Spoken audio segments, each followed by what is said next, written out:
भारतीय जनता पक्षाबरोबर युती झाली, हिंदुत्वासाठी केली.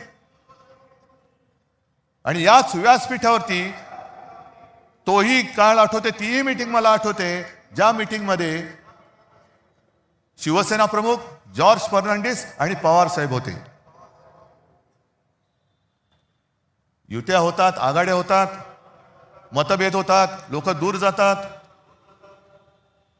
आता नितीश कुमारचं उदाहरण बघितल्यानंतर मला भारतीय जनता पक्षाला हेच प्रश्न विचारायचे आहेत की तुम्हाला हिंदुत्ववादी असलेली शिवसेना का नको, याचं उत्तर आज आम्हाला मिळते. तुम्हाला मुफ्ती मेहबूबा मुफ्ती चालते, संघ मुक्त भारत म्हणजे संघ नको म्हणणारा नितीश कुमार चालतो, मोदींना अतिरेकी म्हणणारे चंद्रबाबू चालतात, पण शिवसेना नको. याचं कारण जोपर्यंत शिवसेना आहे तोपर्यंत तुम्हाला मुंबईचा घास गिळता येणार नाही, हे फक्त माहिती आहे, म्हणून तुम्हाला शिवसेना नकोय.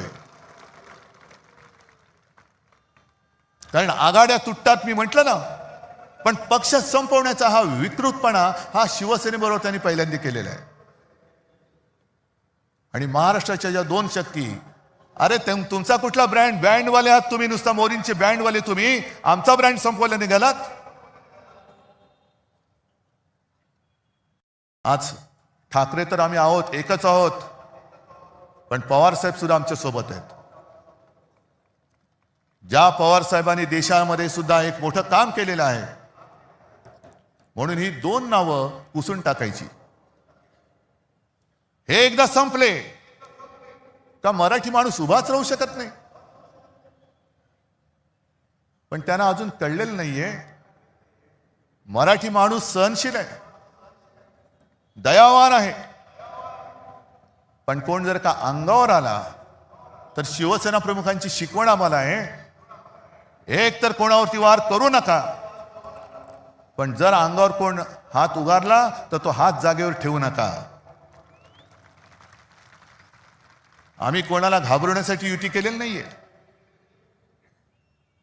आम्ही कोणाचं काही हिसकावून घेण्यासाठी युती केलेली नाहीये, पण आमच्याच घरामध्ये येऊन जे दादागिरी करतायत त्यांच्या विरुद्ध आम्ही आवाज नाही उठवायचा तर काय लेंड्या टाकायच्या.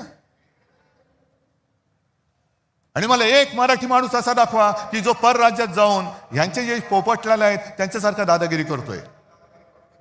एक माणूस दाखवा, उभा चिरून टाकतील त्याला. पण मराठी माणसाला जो एक काही दुहीचा शाप आहे, हे शिवतीर्थ आहे. आज आपण शपथ घेतली पाहिजे की त्या दुहीच्या शापाला सुद्धा आपण कायमचं गाडून टाकू. शिवरायाच्या साक्षीने शपथ घेतली पाहिजे. नाहीतर औरंगजेबाचं ते वाक्य शिवसेना प्रमुखांनी सांगितलेलं ना की या पहाडी मुलखात पराक्रम मुळामध्ये शिकवावंच लागत नाही,